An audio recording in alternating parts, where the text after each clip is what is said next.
In the grim darkness of the far future, there are nerds here to talk about it. I'm Kimara. I'm Joel. Welcome to Warhammer and Weebs, a podcast about Warhammer, for Warhammer, and everything else that will inevitably catch our attention. How you doing today, Joel? I am doing great, and hello everyone who's listening from the USA to UK to I don't know Lombardy, Italy. Hope you're all enjoying your day, whatever day it is when this is posted. If you'd like to follow us, of course, we have a blue sky at warhammerandweebs.bisky.social, Tumblr, Warhammer and Weebs, and of course the YouTube channel at Warhammer and Weebs. All spelled the same, all pretty much the same thing with different app. But nope, I'm doing good, doing good. I'm a little sleepy today, but feeling more awake now, so that's nice. Just been chilling, relaxing, um, watching stuff. So all good. You? I've been enduring the power of the Midwest to go from somewhat chilly-ish temperatures to almost blazing hot in the span of an eye. Ugh. Yeah. We here in the Southern California don't have to experience that, and when we do, we panic. And the sad thing is, it's not even that bad. There's an old saying here in California, like earthquakes, fires, like traffic's the same, we don't care. But the minute like a tiny itsy bitsy little speck of rain hits, everyone panics and the just pedal to the metal, crazy drivers everywhere. That's Southern California for you. It's actually incredibly funny here in Illinois because because we get a lot of tourists here, Hmm. and nothing is funnier because, especially with the way the weather system is around the lakes and Hmm. the way, just in general, well, because the Great Lakes basically have their own weather system, which it's like almost like an eye in the storm, in which the surrounding weather systems from the various, because we're getting weather systems from, the East Coast coming in towards the west. We got stuff from the north coming in from Canada. Hmm. But then the sheer mass of water around the various Great Lakes is so big that it creates its own weather system. So there's like three clashing fronts that Jeez. hit. And meaning we go from that cold weather to hot, depending on how things go, or just hot to cold. So we anyone who's anyone either ignores the weather in general and just deals with it, or you look at the whole weather spectrum throughout the day, and you might walk out with a t-shirt while having a jacket packed in because you know it's going to drop 30 degrees. Jesus, yikes! And I thought I had to do that sometimes, like the day, but dang, crazy. It's so hilarious when you have tourists because they do not know how to handle it. I can imagine. I don't even know how to handle my weather sometimes, and we have like easy. We're on easy mode when it comes to weather, so I can just only imagine with like over there. So good luck with the weather. Get your jackets and your sunstan spray ready at the same time. And some Or water. Texans. I think it Yeah. was like last week. You got all of us, me and my buddies, and we're just, kind of standing around in maybe light sweater, maybe a t-shirt under, because it's only like 45 degrees. Like that's Hmm. nothing. Hmm. And then like the Californians and the Texans and like the Arizonians who are coming in are asking us for winter gear, Oh no. and we're like, Winter's been over for like 3 months." They're like, "What's this?" "No, no, no, this is spring." I can only imagine the poor Californian tourist. That'd be me. That would be me. Like spring. One Oh, place that never has terrible weather, at least as far as I'm aware. oh yeah, Southern California, where I am, and Disneyland. Yes, because we're going to actually talk about something that is Disneyland related. Well, not really. But I will begin with a simple tale. Go back, if you will, to, like, say, the early 2000s, or even further, like probably 90s, like 99, 98. Let's give it some time. Imagine, actually, the story not in America, but in Japan, in an office building shared by the video game company Square Enix. Oh, I think they were just Enix at the time. I think Square would get them later. And of course, the global cultural empire of America, Disney. And one day, an Enix game developer executive and a Disney executive share an elevator going to work. And they say, the Square guy goes, "Hey, I like Disney. Who doesn't? We should do something together." And the Disney executive's like, "Yeah, that'd be fun. Call your people, call my people." And they got out. And then that one elevator discussion would lead to the creation of one of the largest and most popular video game franchises of all time. I am, of course, talking about Kingdom Hearts. Dun, dun, dun, dun, dun, dun, dun, dun. Okay, hold on. I can't sing the whole thing if we're gonna get copyrighted. You can't sing Yeah, the song. I was about to do a Um, theme, and I realized I have absolutely no idea what the Kingdom Hearts theme sounds like. when you walk away.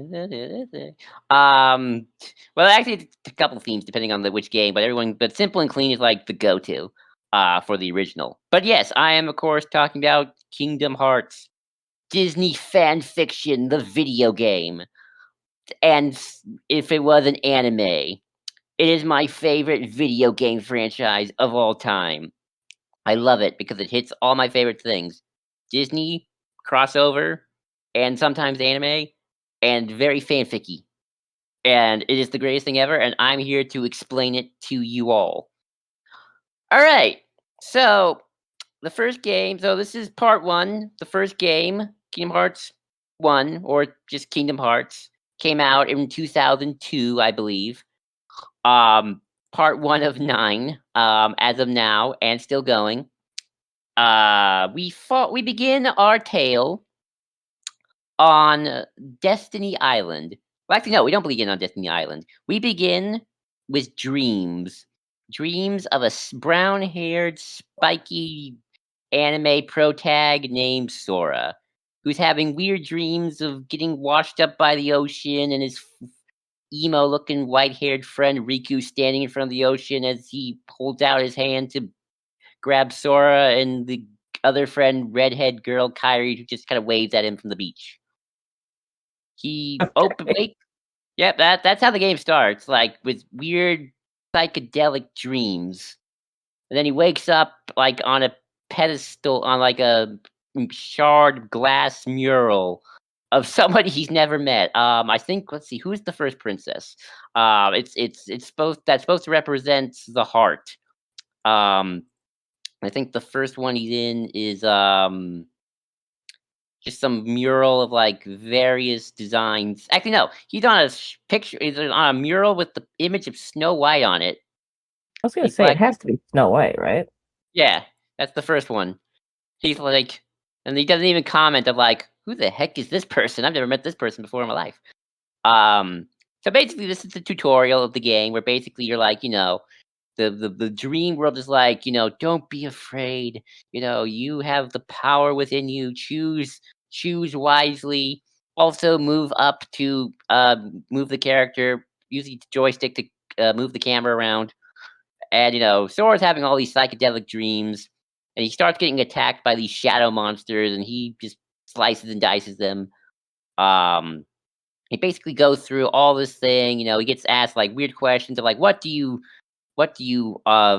honor and whatnot and blah blah blah, which is just basically this is just how you start the game, just to like decide how you're gonna play. Like you're gonna be more attack, defense, magic, this sort of thing. But it's all dressed up in psychedelic themes and whatnot. And then eventually he has to fight a big shadow monster, and he gets swallowed up by it, just like your first boss. And then finally he wakes up on the Destiny Island beach, where his best friend Kyrie is sitting in front of him, teasing him for being a lazy bum, and smacking him on the head because he's having weird dreams, as one does. Of course. And you're basically introduced to our trio of Sora, Riku, and Kairi. Follow me so far? Yeah, all right. Three kids. One of them might have eaten some mushrooms. Yes, yep. Got Kairi, the spunky redhead, and Riku, emo boy. And basically, they are on the island trying to build a raft so that they can explore other worlds.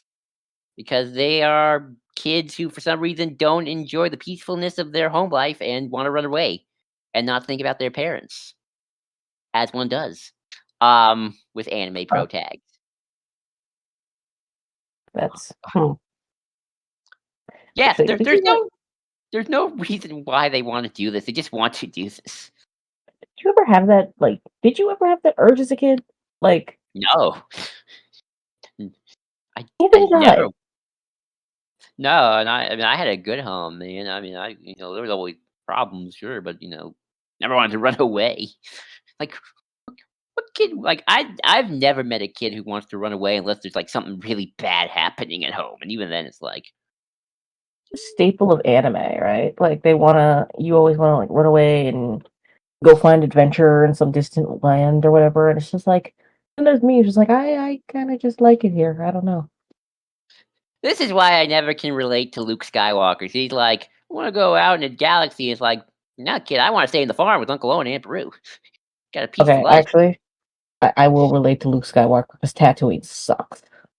Okay, I mean, okay, so that's fair. If you live in like the Mississippi of the galaxy, the middle of nowhere, sure, fair enough.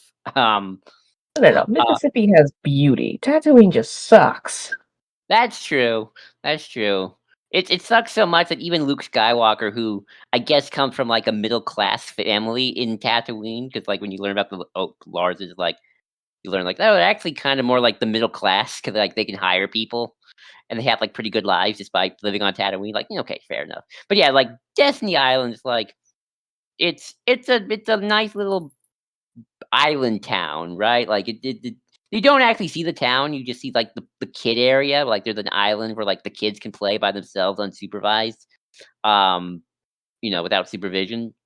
But there's also like a normal town. It's like, it's like pretty common. Well, actually, no. There is actually a reason why they want to do this, and it's because their friend Kyrie, the redhead girl, actually is not from Destiny Island. She's from another place. Like she was a kid who got washed up on the island when she was like very little. And that kind of showed like, oh, wait a minute. Oh, ladies and gentlemen, sorry about that. We had a brief technical issue, but we're back. Woohoo! All right, sweet. Joel, Irie. Yes. Okay, so well I do think that the motivation for wanting to just run off and leave the island all by themselves on a dinky little raft that probably would never gonna work in the first place. Cause like if you see the actual raft in the game, it's like just a square thing with like just a stick and a sail. Um, it's not even an actual boat. It's like, what do you plan on doing? How do you plan on surviving? Um, very kid logic. Anyway, but outside of the very flimsy reasons for wanting to go, the biggest reason why Riku, because he's kind of the one pushing this, like it's really Riku's plan to go use a raft and just explore the worlds. Sora's kind of more just along for the ride. But the reason why Riku wants to is because Kairi, who's their other friend, she's not from the island. She is from another place. They don't know where, but when she was a kid, she washed up on the island beaches, and that was kind of and Riku was like, and Sora and Riku found her, and that was like when Riku's like, wait a minute, there's more outside the island. Whoa! It's like his eyes were like open to like a whole universe out there and whatnot. So that's basically the big motivational factor for him, at least at first, to see the rest of the universe or the world or whatever they think is beyond the ocean. Sora's just kind of along for the ride for the most part, and it's very and the dynamic between the trio is very interesting. I find because I feel like it's very much Riku like Sora, Kairi like Sora, Sora likes both of them, but you kinda get the impression that Kairi and Riku maybe don't like each other that much, or at the very least, Kairi doesn't like him very much, because Riku can be kind of a jerk. Because Sora and of course Sora and Riku have of course the whole we're rivals and like we gotta show off because we're men and men gotta show off to the ladies and whatnot. Uh, and it's very that kind of dynamic if you know what I mean. Ah, yes. Rivals, quote unquote. Yes, rivals. And rivals and then the third one. Um just So mean. I know, I'm sorry. But it's true. Hang on. Hang on, let Oh, me it's get it. true. What is that? It's true though. It's not even this is be like, I don't know, if She-Ra and Catherine Dora were rivals and then, I don't know, Glimmer was there instead of all three of them trying to kill each other or something. I mean, it's very I don't know, I feel like it's like a Naruto it's definitely Naruto. I always call it Baby's first Naruto trio. 'Cause I always like to Yeah. call Riku Baby's first Sasuke, in more ways than one. Well, anyway, the first few mission levels are basically you just collect stuff for the raft and, have little cute interactions with Sora, Riku, and Kairi, kind of like, oh, you at the player Sora with Riku and Kairi, and then and then things get a little dark when Sora is in a cave, like a secret, just a little cave that the kids like to hang out and draw pictures up on the walls for. He runs into this weird cloaked guy in a brown robe who's looking at like this mystery door that's been inside the cave on Destiny Island and nobody knows why it's there. And the mystery guy's like, "I've come to see the door." And Sora's like, "Who the heck are you?" And then the mystery guy's like, "This world will soon be covered in darkness, and darkness, darkness, blah blah blah." And he's like taunts Sora, saying like, "You're not gonna learn anything, kid, because of going to the world. One who knows nothing can understand nothing." And Sora's like, "Hey, I'm smart. I'm gonna see all sorts of weird things in the world, and it's gonna be great." And then the mystery guy just taunts him more, and then vanishes. And Sora's like, "What the heck just happened?" And then they never address it Like, until later. Sora, please. Stranger danger. Come on. Exactly. So that's going on. Kyrie's getting a little weirded out by the whole idea of not leaving the island, and she kind of even teases with Sora like maybe should she and him should just go and leave Riku behind because she's kind of getting a little sense of like Riku's getting a little intense. I don't know how safe I feel around him right now, and like it's like ooh yeah. So that's going on. You can kind of see the cracks shaping. But while all that's going on Destiny Island, halfway across the stars in the universe, we have Disney Castle. And we are shown Donald Duck, who is the chief wizard of the king, going to see the king for the morning greetings. He enters the massive throne room with big old statues and the mouse ear flag flying high, as one does. And the king is not there. The throne room's empty. It's gone. Only Pluto is there, and he has a letter in his mouth, and he hands it over to Donald. And Donald reads it. Then Donald freaks out and goes to Goofy, who's the captain of the guard, and pretty much just says, "Hey, the king's missing. He's gone. He left us a letter with instructions. We gotta do something." And Goofy just is still sleepy because he was taking a nap at the time, and realizes that Queen Minnie and Daisy are there. And basically, all of them are like, "Oh shoot, the king's missing." The king basically left a letter saying, "Yeah, I gotta go because the stars in the sky are starting to fade out, and that's not good. That's not cash money." Um, and Donald Goofy, I need you to go to this place called Traverse Town and talk to a guy named Leon. He'll give you the 411, and you gotta find this key thing because this key is gonna be important to our survival. Oh, and tell Minnie that I had to go and say goodbye to her for me. Cheers. And basically, yep, that's the mission. Donald and Goofy are sent off to look for the king and find this key by Queen Minnie. who also tells them to take this little cricket guy called Jiminy Cricket, who apparently was from a world that got destroyed by this darkness that's kind of taken everything. And Jimmy's going to chronicle their adventures while they do this, and they go off on this ship called the Gummy Ship across the multiverse and traverse the stars and whatnot. But they head to a place called Traverse Town. That makes sense so far? All right, so there's a duo and a trio. Yep. Both duos both assume that they are in fact a duo. Hmm. Yep. Sora's just there along for the ride. Pretty much. There's two people basically fighting for his affection. Pretty much. Mickey's gone off to prevent Yep. Iron Lung from happening. Pretty much. Pretty much. He did not say bye to his wife. Yep. Sucks with her husband. Pretty much. Although I have a feeling when you look at the later stuff, you get the sense that Minnie's always the one who's truly running the kingdom anyway. I mean, yeah. Exactly. Like I've seen enough versions of like So, seeing pictures of Mickey cosplaying as like a random cultist to assume that Minnie is just the only one holding this thing together. oh yeah, it's very much for He-Man fans. It's the Randor Marlena situation. It's like, yeah, he's King Randor, but we all know who the real power and attorney is. Who's running things? True. Okay. Gibney's like world got genocided. We're just gonna ignore the implication that Pinocchio is dead. Right, right, right.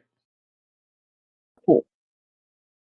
Continue. And all right, so then we go back to Destiny Island. It's the middle of the night. Sora's trying to get some sleep, but he's got lots of thinking going on. It's like he wants to give this fruit that Riku gave to him to Kairi because apparently, if you share a fruit, this special star-shaped fruit with a person, your souls are like connected forever. They call it the Papu fruit. I'll put a picture in the chat what it looks like So so you Riku know. gave this to him?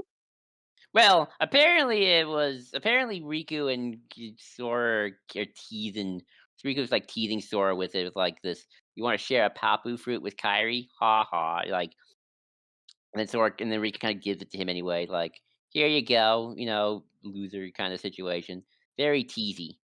But anyway, this fruit is like if you share this fruit with each other, you become soulmates. That sort of thing.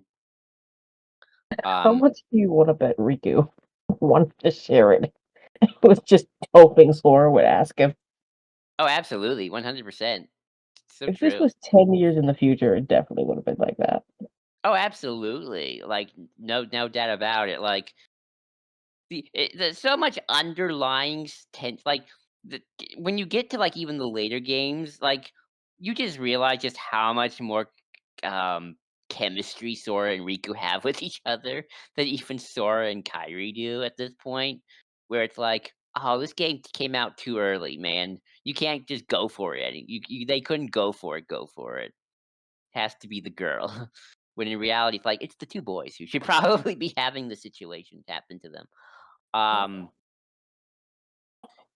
it's like we all know it should be like I don't know. Like, I'm sure lots of anime always feel like have this where it's like really we're only making it heterosexual because it's the early 2000s. Gotcha, Yeah. gotcha. But anyway, yeah. So anyway, it's middle of the night. And basically, a storm is happening outside, and Sora sees the storm and is like, "Oh no, the raft is gonna get destroyed."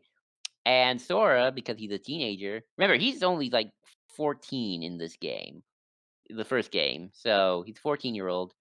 He decides to go out there in the storm to the other island across the town and save the raft. And the last thing we hear in his room, is his mom calling him out to dinner. And that's the only time we ever hear Sora's mom is saying, "Sora, dear, dinner's ready. Come down, Sora." And that's the only time we ever hear one of Sora's parents, ever. Dark. Yep. I don't even know if they're the dad. I just know they're the mom. Um. So anyway, um, so Sora goes back to the island, and he sees that Riku and Kairi also have brought their little boats there too, and he tries to find them. And during this, he's starting to notice that the storm's getting a little more wild. But not only that, the bug creatures, these shadow bug-like creatures from his dreams, appear in front of him, and they're real, and they start to attack him. So he goes off. He starts running from them because he doesn't know what to do. And then he sees Riku standing there ominously, looking up at the sky, and the sky starting to look a little more less stormy and more apocalyptic, shall we say? And basically, Riku's being all cryptic. He keeps talking about how like the door has been opened, the door has been opened, and Sora's like, "What the heck are you talking about?" And Riku's like getting all excited because like the door's open, we can finally go see the other worlds. He even says we may never see our parents again, but that's okay. And he says, "I'm not afraid of the darkness," and like darkness starts to consume his body. He holds out his hand to Sora, like, "Hey, come with me." Sora tries to reach him, but he can't. And then Sora gets pushed out as Riku just completely gets consumed by the darkness. And things just start to get worse because now it looks like the entire all of reality seems to like be breaking apart. It's not just a storm; it's like the earth is shattering and like there's lightning and purple energy all over the place. And then Sora keeps running around the island until he reaches Kairi, and Kairi just looks at him, and she got like this dead eye look, like her soul's been like stripped from her. And she tries to reach him but can't. And that mystery door that was in the cave opens up, and just all sorts of darkness just comes flocking through. Um, like just and Kyrie and Sora tries to grab her as Kyrie kind of like gets flung toward him, but Kyrie goes right through him, like literally, like transparent, and he doesn't reach her in time. Anyway, while all that's happening, like voices are going through Sora's head, like, don't be afraid, you're the one who will hold the light. And then, bada boom, Sora is gifted the Keyblade, gets his magic MacGuffin weapon, and he starts fighting the shadow creatures. He has no idea what he does. Now, Sora is a pretty good swordsman because on the island, one thing they do is spar with like wooden swords, which is like how I guess in universe that's the explanation to like how Sora even like knows how to handle like a weapon in the first place. It's like he and Riku like practice with wooden swords all the time and duel each other to show off because rivals and men what they do. Um Anyway, and Sora's like not as tough because he's always trying to beat Riku, but he never gets there because Riku's like the strongest and the bestest of the island. Um and then, of course, the big giant shadow monster comes, and the Sora has to fight him. That's basically the boss. He obviously can't destroy him, but the shadow monster grabs him as he and Sora are like flung into a big orb in the sky that's like sucking everything out. And basically, then Sora is consumed by the darkness. Cut to black. And Like the that's Keyblade is actual blade, or because it always looked like an oversized key. oh no, it's an oversized key. It's just called a key blade. Like it's oh here, send a picture. Like this is a key blade. It's basically just an oversized key, but you can whack it. Like you can whack people with it. So, You can't like stab. I mean, we'll get to that. We'll get to the stabby stabby. Um, some of them can. Um, but we'll get to that later. So anyway, so then you wake Sora as you, the player, as Sora, wake up, and you find yourself in like this Renaissance-like village. It's like very Italian. I think it looks Italian. Renaissance-like village called Traverse Town. Um, oh no, wait. Back up, back up. So you arrive in this place called Traverse Town. You're still knocked out. Donald and Goofy get there first. They go through the door with Pluto because Pluto also followed them. And Goofy notices that a star went out. Like, a star's going out, and that's kind of like heightens them to like, oh, we gotta get going. That's not good because stars are worlds in this universe. So if a star goes out, that means like an entire world just got destroyed. So they're like, oh, we gotta hurry up. Pluto kind of diverges from the rest of them for a hot second and finds Sora in an alleyway. And, Pluto the dog, it's like, licks him up, licks his face. And, like, Sora starts to wake up. And then Pluto just runs off because Pluto's mischievous that way. And Sora finds himself in a new place and has no idea where he is. Um, in the manga, this is actually funny because in the manga version of the game, he talks to some people, and one of the people that he talks to might be a prostitute. Um, heavily implied. 'Cause the manga gets dark and weird in some places. I'll even send like a little picture from the manga because it's hilarious. Um, so anyway, in the game, you basically have to explore the town. You first meet Sid, who's a Final Fantasy character, because this is where the Final Fantasy of it all comes from. And he is like, yeah, those are if you want to know what's going on, find Leon. He'll probably help you find your friend, because Sora's trying to look for Riku and Kairi because he thinks that they're also missing as well. Sora's very optimistic of the fact that his friends might be alive. Um, so that's good for him. Um, so basically, like, go find Leon. He's like the leader of the town. He'll tell you what to do. So basically, Sora goes to the town. Every level you go through, you barely miss Donald and Goofy are like going the other way. It's hilarious. It's kind of like that's the gag. And then eventually you meet Leon, and Leon's all mysterious. And it's like, like, you're the kid with the Keyblade. I'm gonna need to see that kid. And then Sora gets all defensive, like, I don't know you. And Leon's like, sigh. And then Leon takes out his like giant gun sword, and then you have to fight Leon. You can win or lose the battle, doesn't really matter in the game. If you win, you still get knocked out. If you lose, you just get knocked out. And basically, then another Final Fantasy character called Yuffie comes and goes like, "Well, great going, Leon. You knocked the kid out." And Leon's like, "Yeah, that's gonna be the worst of our. That's like the least of our problems now, knowing who the Keyblade belongs to." So, first impressions so far, am I right? Wish me so I love far. I love the fact that, 1, anime, everything is immediately solved with a battle. Exactly. 2, the fact that, like so, actually, this actually is an interesting question. So, the storm, Hmm. was that, like, a targeted attempt to get Sora and company, or was that just coincidental? That was okay. So the later, okay, so it's not an attempt to get Sora and the gang. It's not like, so here's the thing: Sora and the gang are not. They're not. It's the thing about Sora and why people love Sora, and although there is a little bit of worry that this might get retconned later, um, but out of this game, the thing about Sora is he's not special. He's just a kid. He's a rando. He is not a warrior. He's not like the bloodline. He doesn't belong to anybody. He's just a kid.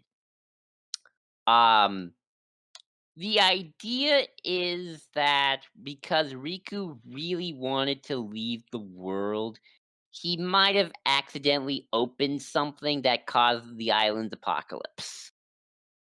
So there's a possibility that it's Riku's fault that this happened by accident. That he wanted to Nice see the one, Riku. world. That he wanted to see other world, and in order to get there, he could have used darkness, but he accidentally let the darkness into the island, and that caused the apocalypse. Because no one's like actively looking for Sora or Riku or Kairi. Well, okay, I'll come back to that. Put a pin in that later. But no one's looking for Sora and Riku. Like they're nobody. They're on nobody's radar at the moment. Sora only becomes in on people's radar because he gets the Keyblade, and nobody expected that. It's like just the Keyblade just showed up to him. It's like basically it's like the universe just saying, that kid, yeah, he gets to be gets the MacGuffin. Good luck, kid. You're gonna need it." That Um, that's awful. they go more into detail why in later games, but as of this game, it's very much just universe decides. Here you go. Good luck. Um. So anyway, Sora wakes up and basically he meets Leon and Yuffie. For a hot second, he thought Yuffie was Kyrie. but he's just having delusions. Um, and basically, Leon explains to him, "Hey." Oh, and also while this is happening, Donald and Goofy have met another Final Fantasy character, Aerith, voiced by Mandy Moore, aka Rapunzel from Tangled at the time beforehand. Um, and basically, they're in two separate rooms, but they're all getting the same information. Of basically, Sora, you got the Keyblade. It's a magical MacGuffin that can unlock anything.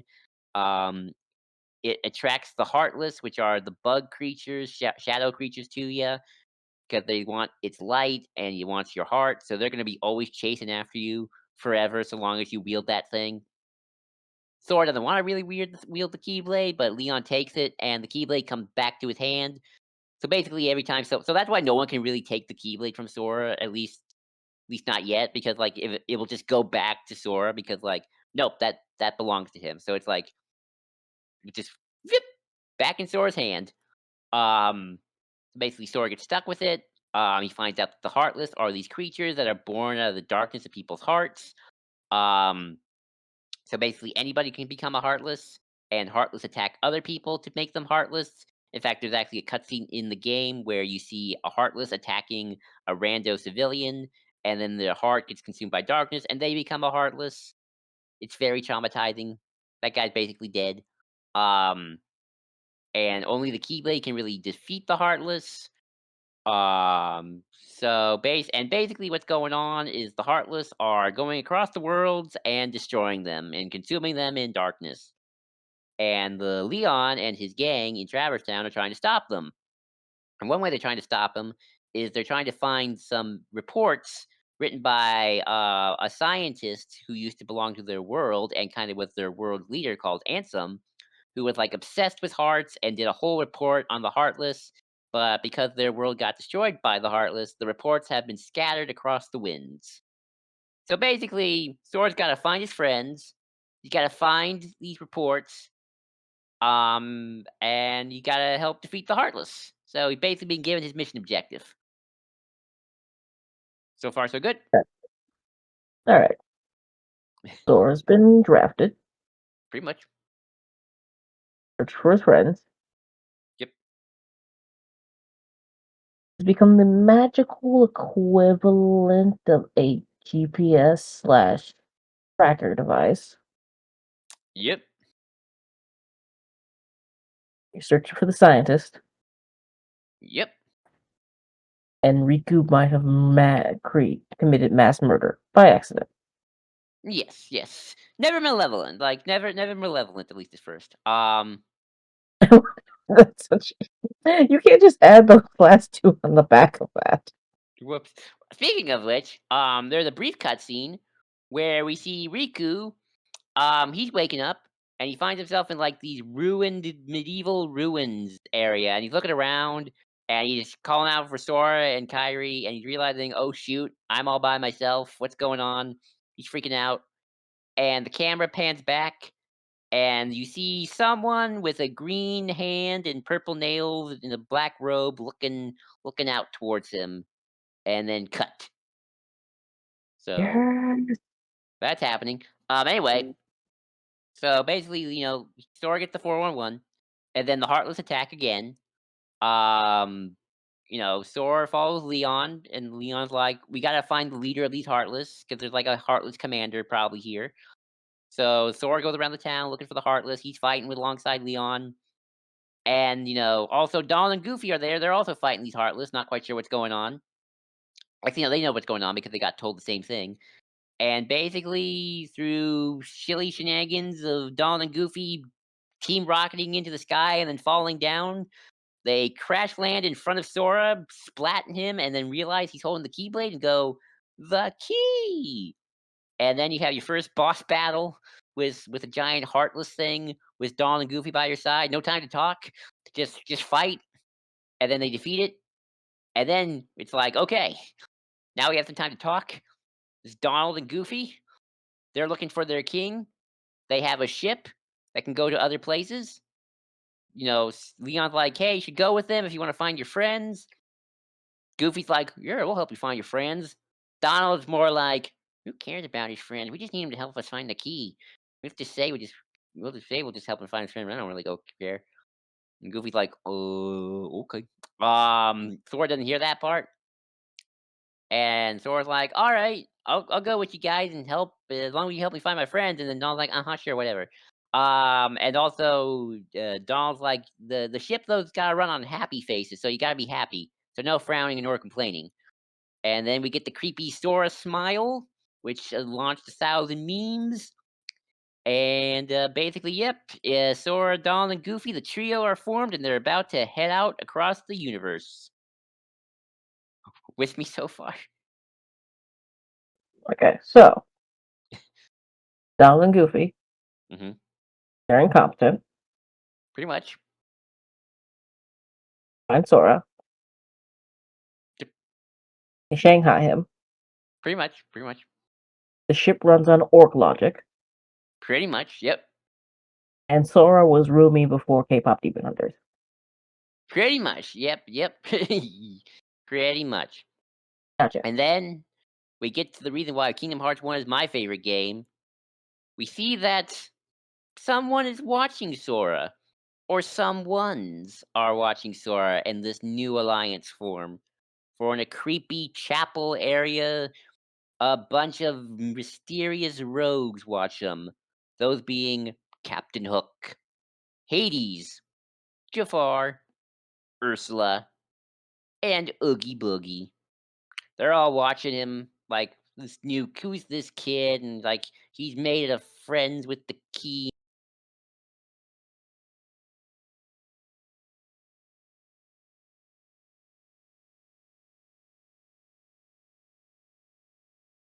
Do shade. Uh Can you hear me? oh, hang on. Okay, I'm back. Sorry about that. Where did I leave off? My internet went down for like 5 seconds. All right. Where, where did I leave off? You've been watched. Okay, it's being watched by a group of rogues. These rogues include Captain Hook, Hades, Jafar, Ursula, Oogie Boogie, and basically, let me see, I got them all right. Let's see. Yep, Ursula, Hook, Hades, Jafar, Oogie. Yep, I got them all right. And they're basically all like talking, like like who, like Hades, like, oh, how that kid destroy the Heartless, and Jafar's like, oh, such is the power of the Keyblade. The child's strength is not his own, and like Ursula like thinks like she turned him into a Heartless, and blah, blah, blah, blah. And then they all start bickering with one another until finally, you guessed it, our favorite, Maleficent, the mistress of all evil, tells them to be silent. They all stop talking immediately. She just goes, enough. And then they just all stop. And then Maleficent just like looks at the Sora now and just goes, the Keyblade has chosen him. Will it be he who conquers the darkness, or will the darkness swallow him? Either way, he could be quite useful. And that's we're introduced to our villain council, everybody. And it's such a great moment. It's one of my favorite moments in the entire game where like, seeing all the villains together, and they're plotting world domination and just see Maleficent just like take total command. It's really great. It's one of my favorite moments in the game. You can imagine. So Maleficent, HBIC. Exactly, exactly, exactly. So then basically it's like, all right, now you gotta go to all the Disney worlds now and do your thing. The first world you go to is Wonderland. Well, okay, so you can go to different worlds depending on what you choose and what level. There's no real order to it. But the first game the story recommends is Wonderland, which I think is a great first world because it's crazy and wacky. It's sort of like if Sora's like this the narrative straight man, then he should go to like a place of complete craziness. And basically, Sora kind of does the Wonderland thing. He goes down the rabbit hole. He sees the door. He takes the potion that makes him smaller, all that stuff. And he sees Alice from Alice in Wonderland. She's locked up by the Queen of Hearts because the Queen of Hearts think that she tried to steal her heart, not her tarts, but her heart. Um, haha. And Good conversation. Sora. And here's the thing. So Sora, Donald, and Goofy can't meddle in the affairs of other worlds. There's like a logic behind that. Like you're not really supposed to like meddle in other people's affairs. You're not really supposed to like interact. It's kind of like don't meddle, that sort of thing. In fact, Donald has a great line in the manga where he goes, "Every world is defined by its particular boundaries within which some understanding of reality emerges as truth.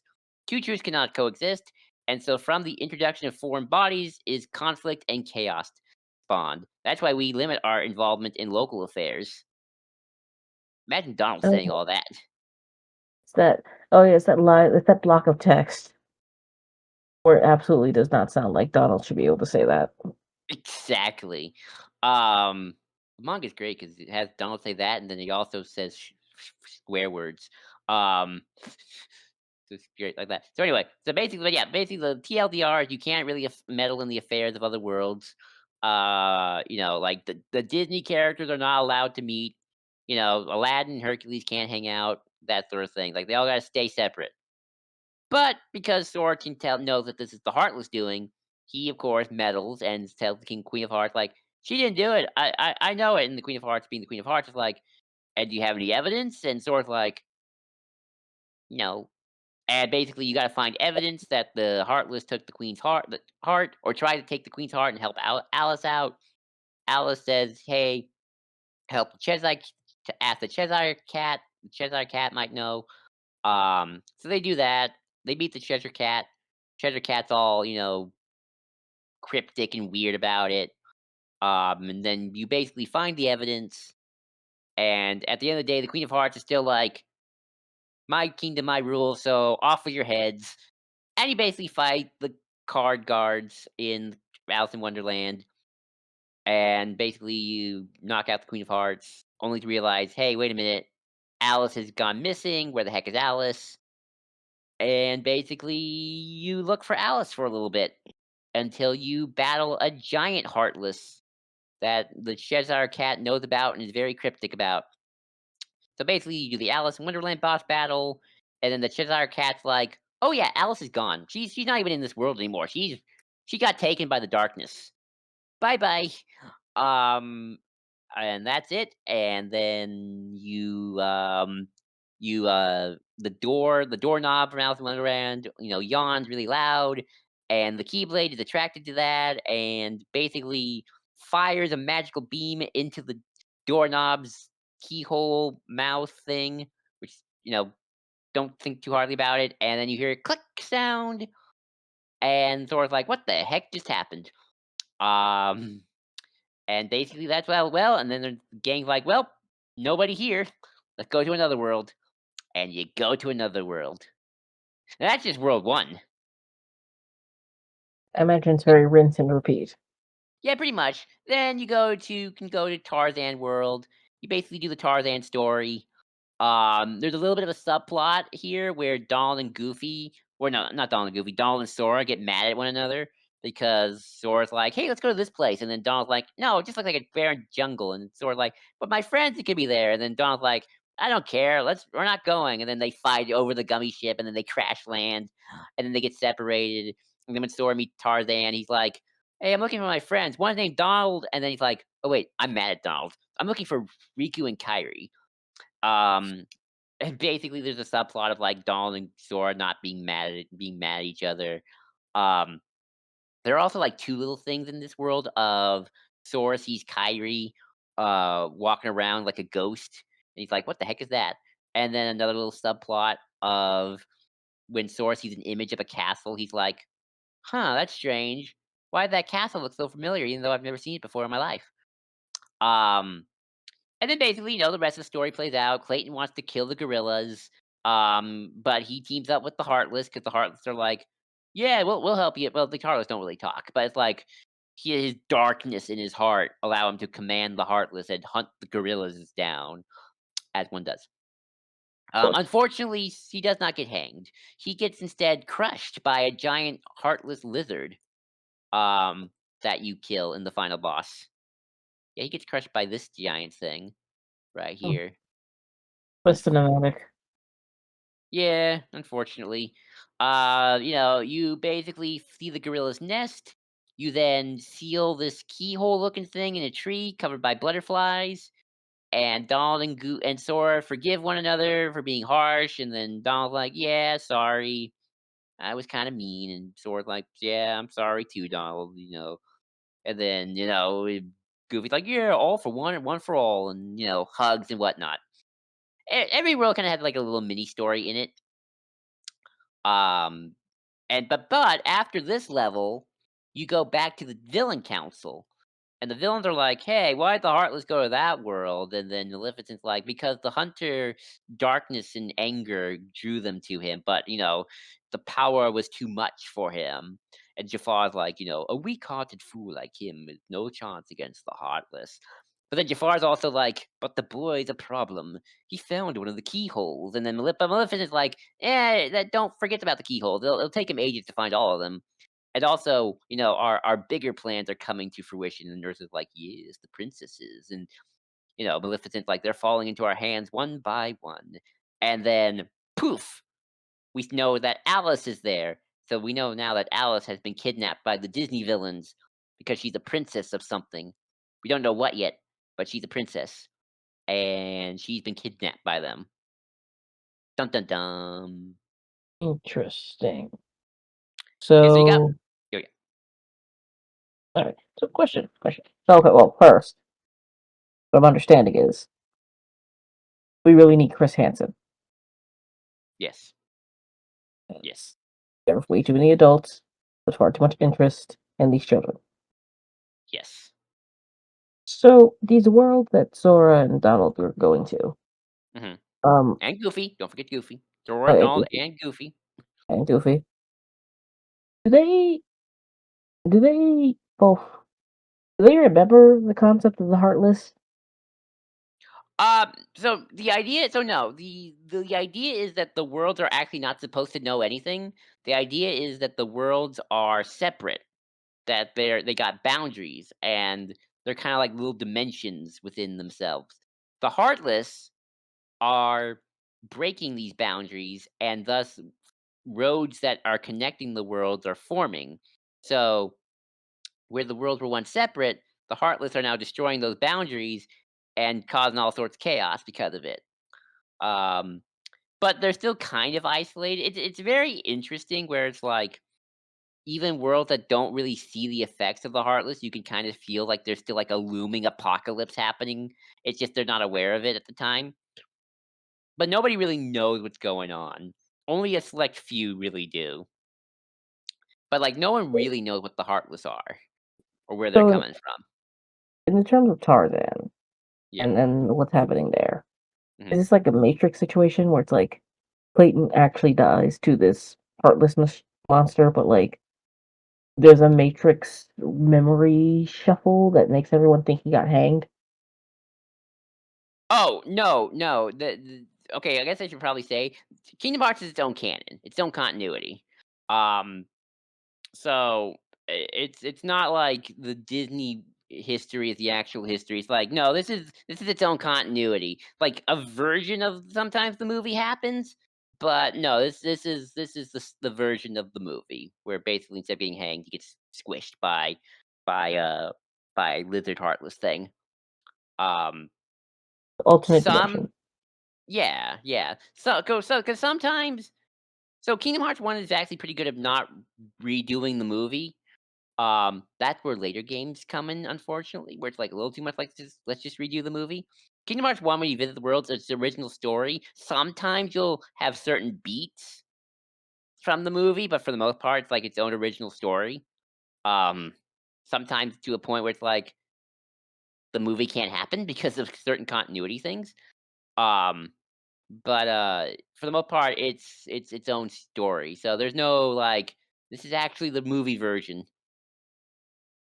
This is just its own continuity." Gotcha. Okay. Gotcha. Gotcha. So, we go to one more world in this kind of act 1, which is, Olympus Coliseum, where basically it's basically an arena area where you can, level up, fight old foes, kind of that thing. The story is basically Hades gives you a ticket to fight in the games. Phil kind of helps you out, even though he thinks like, "Yeah, you guys are kind of lamos," and sort of like, "I've been fighting monsters all the last couple of days or weeks, depending on how much time has passed." And so like, "Yeah, I don't see it in you." Um, you also meet Cloud from Final Fantasy. Yes, that Cloud who's working for Hades because Hades promises to help Cloud find Sephiroth if he defeats Hercules. Um, Sephiroth, so yeah, basically Cloud has to fight Hercules. Um, and being tricked by Hades. You fight Cloud, you win. Um, and then Hades turns on Cloud by sending in Cerberus. You fight Cerberus, and then basically, Thor and Cloud become buddies. Thor's like, hey, how come you helped Hades? And like Cloud's like, Hades was tamping into the darkness in my heart as I was looking for someone, and obviously that person was Sephiroth. Um, and then basically Hades is like, all right, well, I'll come up with more games for Sora and then defeat him. And Maleficent's like, uh-huh, sure you will. And she just walks off. Like she's like, yeah, you do that. I got world domination to plot. So I that's love pretty much. Maleficent. Just getting. Okay. Oh, sorry. No, go ahead. Go ahead. I love Maleficent as just getting so much more recognition. Oh, absolutely. I think this game is a big reason why. I'm a believer that this is like the game that's like cements her as like the leader of the Disney villains in so much of in like yeah, if they were ever to team up, she would be the leader of them. She's the only one who probably can keep them all in line. Yeah, That's my headcanon. I can buy it. Or at least the leader of the classic Disney villains. I feel like when you add the TV villains, things might get a little more dicey for for leadership. Because Bill Cipher's never gonna team up with anybody. He's gonna do his own thing. Um, Oh yeah. Well, you see, that's why we can never really get a Gravity Falls world. I oh, I've had ideas for Gravity Falls in Kingdom Hearts forever. I would make like I side tangent because I've been writing a Kingdom Hearts fanfic thing that never get published, but it's like I've had like this idea where it's like if I were to do Bill Cipher, he wouldn't just be a Gravity Falls villain. Like I would make him just an overarching Kingdom Hearts character. Because that's kind of the interesting thing about Maleficent. So I guess I'll talk about a little bit about the villains. So for the most part, the villains are just contained to their world. They get a couple cutscenes in the neutral area. I won't reveal that part yet because we haven't gotten there. But Maleficent is very much a Kingdom Hearts villain. She's not just I'm the villain of my Disney movie. She's very much an overarching. She is the villain of the Kingdom Hearts parts of the story. 'Cause you kind of have a divide between like the Disney parts and the Kingdom Hearts parts. That's a lot of mouth. That's a mouthful, but, like, it's because Disney has a bunch of weird rules about certain things and, like, who what can be used and for what purposes. But, basically, it's like, Tarzan, Aladdin, or Hercules, they can only appear in their little corner. They can't really appear outside of anything else. Whereas, Maleficent can Donald and Goofy can be kind of part of the wider narrative. So they're kind of more like in the Kingdom Hearts part of the story, whereas, Hades kind of is confined more or less to like maybe a couple cutscenes, but mostly just his world, if that makes sense. I can see it. Speaking of Disney characters, you go back to Traverse Town because you need to install something on your gummy ship to make it fly faster and to find more worlds to explore. So you give it to Sid, who's gonna crank because he's apparently like knows how to do gummy ship stuff. Which is I'm never quite sure why because the idea was the gummy ship was created by Scrooge to do intergalactic dimensional business. I'm not sure. I guess Sid knows how to make it work. I guess anyway. So you do that, and you gotta deliver a book to a friend of Sid's, which is the Winnie the Pooh book, which is how you get the Winnie the Pooh level. Anyway, you go to this dickety rickety old place in like a cavern, and it's apparently the home of Merlin the Wizard from the King Arthur story, but the Disney version. Um, because Merlin's a character who can actually be part of apparently the wider Kingdom Hearts story, and the fairy godmother, because the fairy godmother's also with Merlin. Um, oh, I should have probably explained what Traverse Town is. So the reason why Sora even ends up here in the first place, and why Merlin and the fairy godmother are there, because Traverse Town is like a refugee world that basically is like if your world gets destroyed and you don't get consumed by the Heartless, your heart will probably find its way to Traverse Town, and the town will magically set up everything you need to survive. So it's basically just one big refugee camp, but way nicer for the most part. So is this like was this like the universe trying to like Help out? e yeah. Basically, yes. That's Traverse Town is basically the universe trying to help out the people whose worlds were taken by the Heartless, or just Okay. taken by darkness in general. And that's Kinda like why the Final Fantasy their characters are there too. so their worlds are gone. Yeah, their worlds are gone. Kaputski. Like Okay. Cinderella's world has been gone. The stepsisters are dead. Prince Charming, well, not dead, but like taken by darkness. Anything. They've already All that sorts of thing. So could yeah. be Anyway, merciful. What happens to them in the book? that's true. That's true. Yeah. So basically that's happening. Um, and Merlin kind of gives you like magic lessons, so you can basically do magic stuff. And then you get out of Merlin's. You say, okay, Merlin, thank you. See you later. You can visit Winnie the Pooh anytime in the game. And then, funny enough, you get reunited with Riku.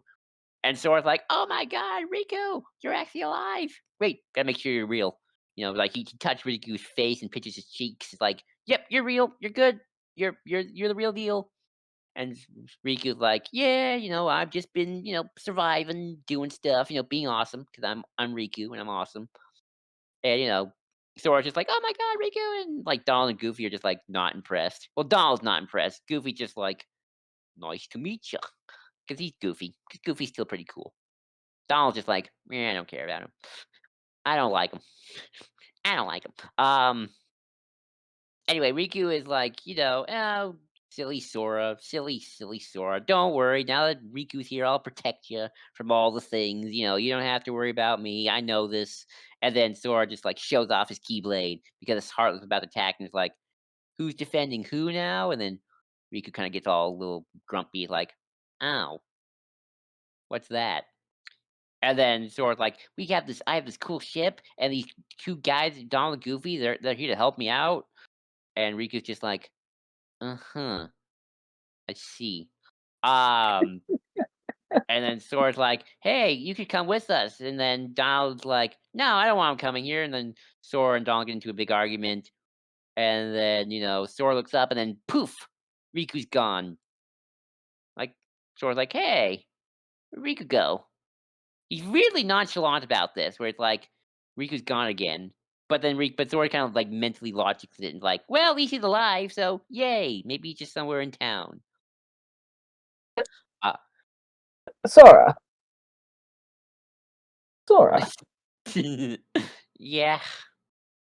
Sora's reactions to things sometimes in this game are very bizarre. Ay, ay, But ay. Okay. anyway, so then you hang out, you check in with Leon, and basically Leon is like, hey, do you know the person called Maleficent? She's kind of we think she's the one who's been using these Heartless for a while. She's apparently around town. They just basically the 411 of like, how yeah, Maleficent, she uses Heartless, and she may have been the reason why our world got destroyed. And Sora's like, gotcha. I'll keep an eye on her. If I on my travels. What you don't know is that outside of Leon's apartment, Maleficent's right there with Riku, and she's like, "Look how Sora abandoned you already with these two new duck and dog characters, and he's not even looking for Kyrie. Can you believe that?" And then Maleficent's all like, "Don't worry though, I'll help you find Kyrie. That'll be good." And then Riku just kind of has a glare of that, whereas my Maleficent continues to say like, "I'm awesome. You can trust me," kind of situation. Yeah, You know, Chris Hansen needs to be get here yesterday. But Maleficent's basically doing Shadow Weaver, but better, as because she can actually manipulate people. Yeah, but yeah. And so, okay, then that basically ends Act One. You get new worlds to unlock, and the first one is Agrabah. And this is one of the, and I love Agrabah in Kingdom Hearts One, not only because Aladdin's my favorite Disney movie, but also because it's like one of the few worlds that's like very important and has like a lot of weight to it. Because as you go to Agrabah, you see Maleficent and Jafar. They're plotting. Maleficent's like, like, did you find the keyhole yet? And Jafar's like, the Heartless are searching for it now. And they're also looking for the princess, for Princess Jasmine. Yaga's like, we can't find her anywhere, boss. And Maleficent just like side eyes Jafar, like, you said you had everything under control. Jafar's just making excuses. Like, yeah, Agrabah's full of holes for rats to hide. And it's like, but Jafar's more focused on getting the keyhole, while Maleficent's like, forget the keyhole, you gotta find the princess. That's what matters. And then Jafar just summons more Heartless to go and find them. And obviously Maleficent's like, "Hey, careful not to use the dark powers too much, because the Heartless will consume the careless." And then Jafar's like, "Yeah, such touching concern. I don't need it. I'm Jafar. I'm awesome." And Maleficent's just like, "Mm-hmm." All the while, Princess Jasmine's like hiding, like behind a cart, right behind them the whole time. Ay, ay, ay. Yeah, Jafar is very much that kind of ally. Ay, So, ay.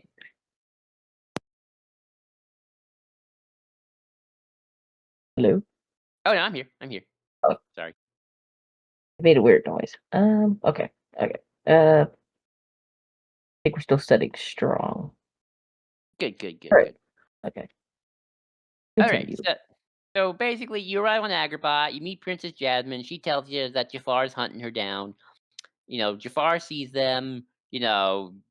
Sora is like, Jasmine, run! And then Jafar sees Sora like, the boy who holds the key. Sends in more Heartless. Jasmine, before she ran, said like, hey, there was this guy named Aladdin. He was gonna help me. He was in the desert.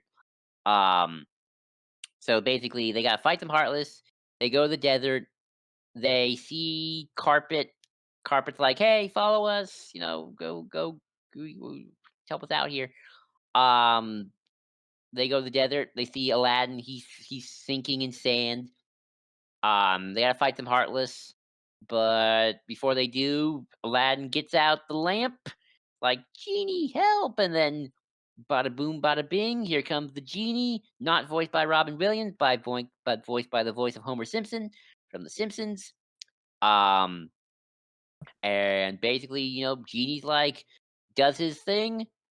And Sora tells Aladdin what's going on with Jasmine. They're gonna help. Aladdin's also like, man, Jasmine's great, but I can't marry her or be with her or anything because I'm not a prince. She's like, hey, how about it when we get back, you can wish yourself to be a prince? Aladdin's like, ooh, that's a great idea.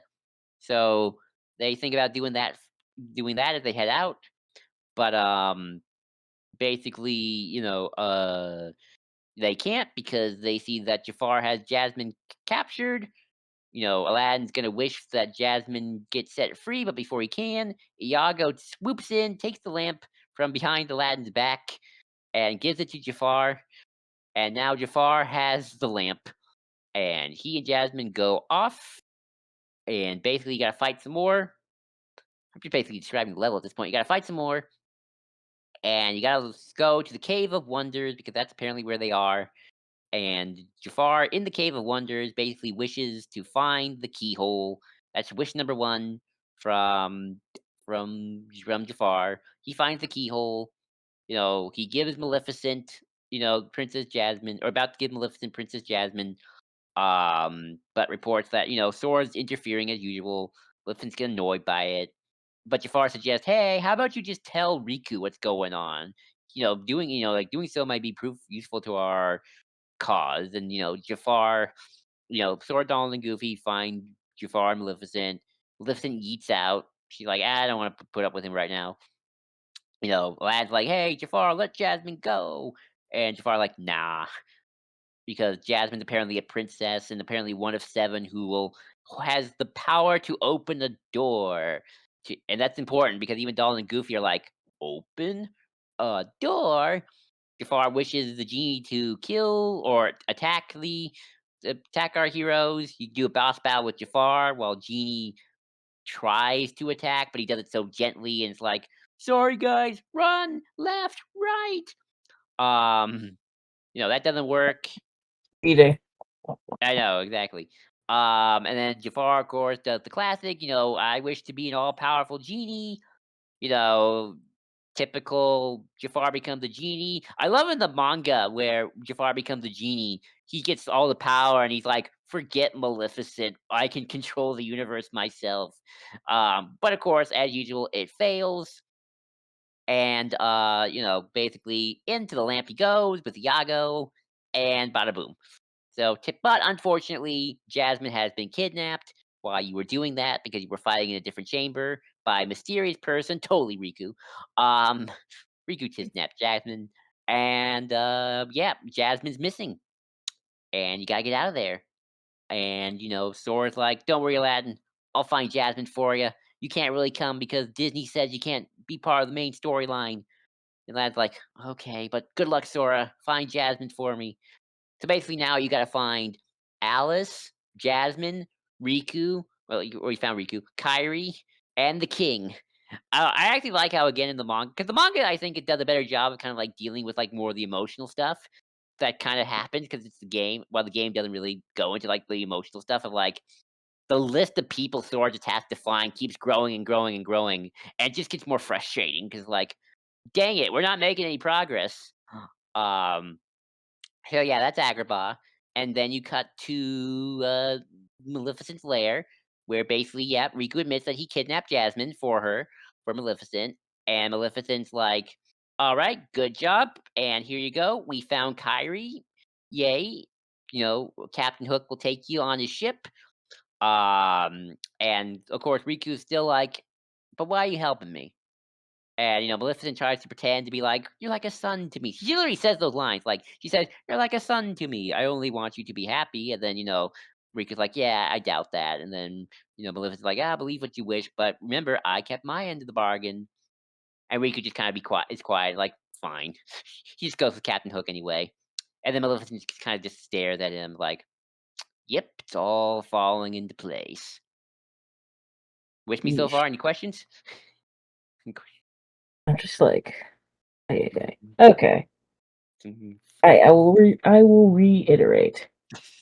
Chris Hansen, I need you to sit all these people down. Where did the evil fairy touch you? Like, dear God, stop going after these children. Stop putting the fate of the universe in these children. Like seriously, like Leon's like an adult, and Lee's like to this 14-year-old kid. Yeah, the universe kind of needs you to step up, or we're all dead. Oh yeah, that too. Stop doing that too. Maleficent's like, I'm gonna use this 14, no, Riku's 15-year-old to be basically my most trusted lieutenant because all the other Disney villains are incompetent. Okay, And Kyrie's comatose. Yeah, that's okay, the one so thing, because she's the girl, of unfortunately. course. Yeah. She's out of it for most of the game, unfortunately. Um, so basically, then you go to after Agrabah, you then go to Monstro, and yes, Monstro the world. It's a level because Monstro is basically. Oh wait, I'm sorry. I always do this because I always forget this is optional. Back up. So when you visited Traverse Town the second time, you have the option to go into the store, and if you go into the store, you notice somebody. It's Pinocchio. Yes, Pinocchio's actually alive, and Oh, Jiminy's very excited about that. Like, "Yay! Pinocchio actually made it to Traverse Town." And he's like, "Hi, Jiminy.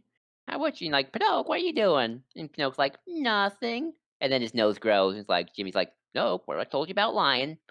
I shouldn't do it." "That's right, Pinocchio." And his nose grows back to normal. And, Jimmy's like, "Good, okay, these are Sora and Donald and Goofy. They're my pals." Like, "Now you behave yourself, Pinocchio. I still gotta follow them and chronicle their adventures." And Pinocchio's like, "All right, Jiminy. Good luck." But yeah, all right. Jimmy's like, I'll sit here with my grief as I mourn the father that's clearly dead.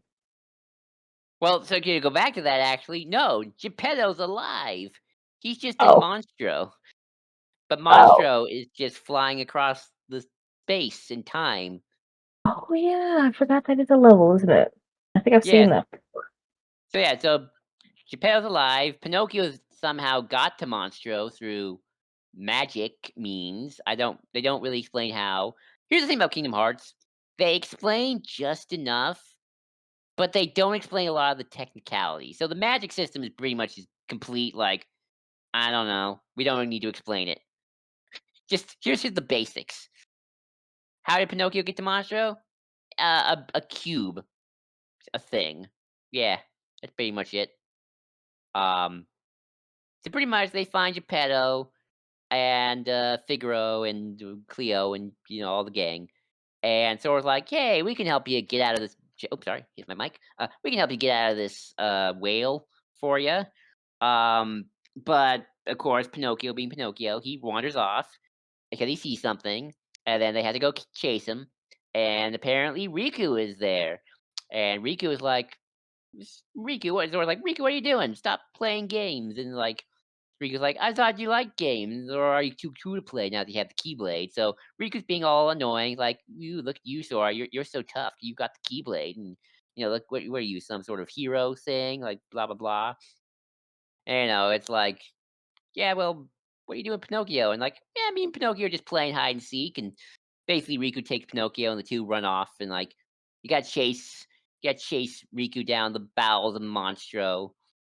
Um, and then during this, Maleficent comes to Riku, and I love this line 'cause it's so great. She just goes like, "Why do you still care about that boy? He's all but deserted you, and for the Keyblade and his new companions after all." And then Riku's like, "Oh, well, I don't care about him. I was just messing with him a little." And then Maleficent just gets like this great look of just like, "Oh, really? Of course you were." She just gets like a, "Mm-hmm, Mm, sure." Sure. And just then imagine Maleficent her just go, drinking tea constantly. "Oh, she does. I will try to find the cutscene." Oh, here we go. Here we go. Here's the face. I'll put it in the chat room. It's great. This is the face she gives to Riku. It's great. Uh, uh, it's great. It's hilarious. Such a side eye. That eyebrow. I know. I love the eyebrow. I Uh, love. so actually, where are we at this point? Actually, Uh, continue with this, and then I'll ask you in a second.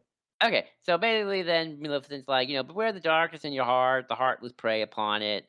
Riku's like, "Shut up, mom. You're not my mom." And then Maleficent just walks off, and then Riku's just in a huff. And of course, you find Pinocchio. He's been taken by a heartless thing. Um, you gotta fight it with Riku by your side. You fight it, but then Riku kidnaps Pinocchio again because apparently he needs Pinocchio for like some sort of magical experiment thing. Um, because apparently he's like, why is a puppet without a heart alive? Um, and then basically, resource Riku's like, come join the dark side. We got cookies. We're cool. And then, but Sora's like, yeah, well, you're not listening to your conscience. And even though the Pinocchio might not have a heart, at least he's got that.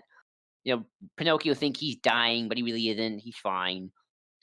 And then Heartless comes. Riku's like, screw you, Sora. I'm out of here, and goes through a dark portal. Sora fights the Heartless, but can't find Riku. And basically, Riku's wanted Pinocchio because apparently Kyrie's comatose, her heart's gone, and he's desperate to get the heart back for Kyrie. And basically, Maleficent's like, maybe if you can find that, if you help me with this plan to gather these 7 princesses of hearts, which will open a door to untold wisdom and knowledge. And Riku's like, sure. And then Maleficent's like, okay, and also I'll give you the power to control the Heartless. That'd be cool. That'll be useful. And then green energy comes across, Riku, and Riku's like determined to get his mission done. And that's basically Monstro. You're gonna. Interesting. So this is more or less the end of Yes. Act One. Riku is descending to darkness. Kyrie's in comatose because this is an anime, and unfortunately, the female characters don't always get the best representation. Kingdom Hearts ain't passing any Bechdel test, sadly. It's one of its biggest flaws. Um, just sad. Maleficent is manipulating things in the background. Her plans actually coming together quite well. I actually really like that about Maleficent's plans. Like, actually, her plans actually coming together, right? Like, she's got two princesses. She actually might have some more. And Sora's losing his best friend to evil, and the list of people he has to find just continues to grow and grow. Well, will he defeat the Heartless? Will he defeat the forces of evil? Who we'll find out next time. But yeah, any questions, comments, anything you want to just bring up? What I've told you, part one. Let's see. Anime trio. Yep, Sora and Riku just need to make out. pretty much. Sorry, Kyrie. Um, This is the early they two need to find a thousands. new boyfriend. Yep. Let's see. It's I'll just say about that, which I just think is a little hilarious, a little side tangent.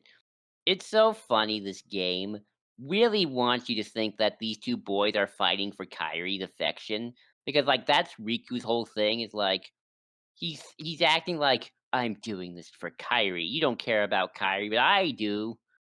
And it's like, no one believes it. No one actually buys it.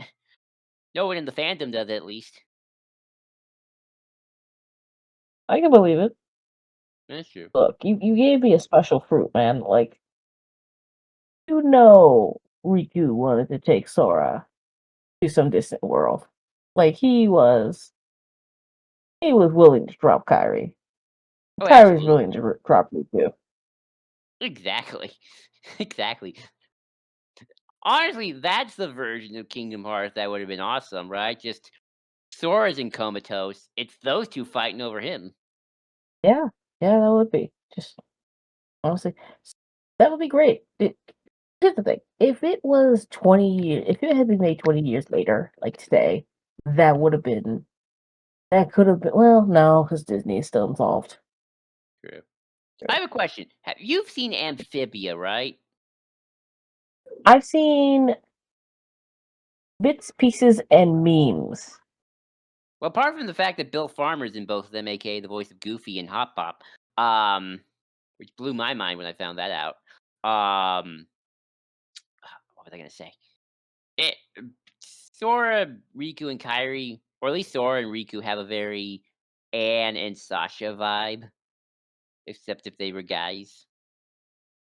There's no Marcy equivalent, Okay, sadly. Kairi is not Marcy. interesting. Okay. But no, it would have been great if it could have been Kairi and Riku fighting over Sora. I feel like that's the real dynamic there.